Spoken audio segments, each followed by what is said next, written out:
ग्लानिर्भवति भारत अभ्युत्थानमधर्मस्य तदात्मानं सृजाम्यहम् परित्राणाय साधूनां विनाशाय च दुष्कृतां धर्म संस्थापनार्थाय संभवामि युगे युगे। मित्रांनो, ज्या हे श्लोक भगवंताने स्वतः म्हटलेले आणि म्हणण्याच्या मागे देवाचा एकच हेतू आहे। ज्या टायमाला ज्या बी युगामध्ये काय होतं, पाप वाढले जातं, साधारण माणसं साधू संत त्यांचा ते प्रॉब्लेम येतात, सज्जनांच्या रक्षणासाठी भगवंत येत असतो। मित्रांनो, आज सुद्धा तशीच कंडिशन झाली आहे।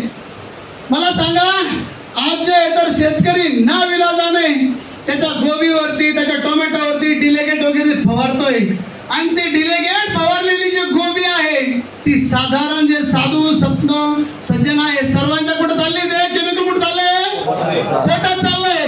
मग साधू संत प्रॉब्लेम मध्ये आहे की नाही आहे।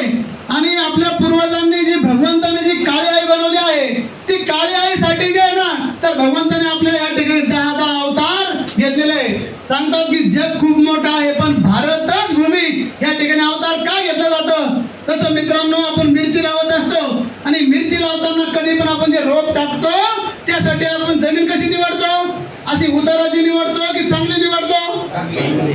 त्या ठिकाणी जर रोप चांगलं जर आलं तर पूर्ण शेतामध्ये लावू शकतो आपण। मग भगवंत या ठिकाणीच का अवतार घेतो आपल्या भारतामध्ये, त्याचं एकमेव कारण आहे, या भारतामधले लोक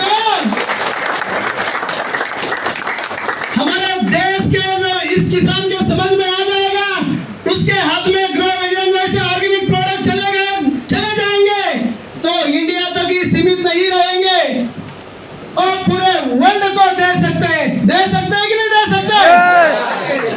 आपल्याला मित्रांनो, हे जे चांगले जे प्रोडक्ट आहे आपल्याला फक्त आपल्या पुरते ठेवायचे नाही, आपल्याला जगात वाटायचे। पण भगवंत डायरेक्ट नाही आलाय। भगवंताने काय केलं, आपण जे त्रिमूर्ती म्हणतोय हे खरंच देव नाहीये, आपल्यासारखेच माणसं आहे, आपल्यासारखे माणसं आहे। पण भगवंताने त्यांच्या बुद्धी देऊन म्हटले, तुम तुम्हारी कंपनी शुरू करो क्योंकि किसान के बच्चों को क्या बनाना है, उद्योजक बनाना है। और हमारी जो भूमि है उस भूमि को केमिकल मुक्त करना है। क्या करना है, केमिकल मुक्त। तो इसीलिए जो है ये जो श्लोक है उसका तर चला मित्रांनो, आपल्याला त्यासाठी तर आपण कटिबद्ध आहोत।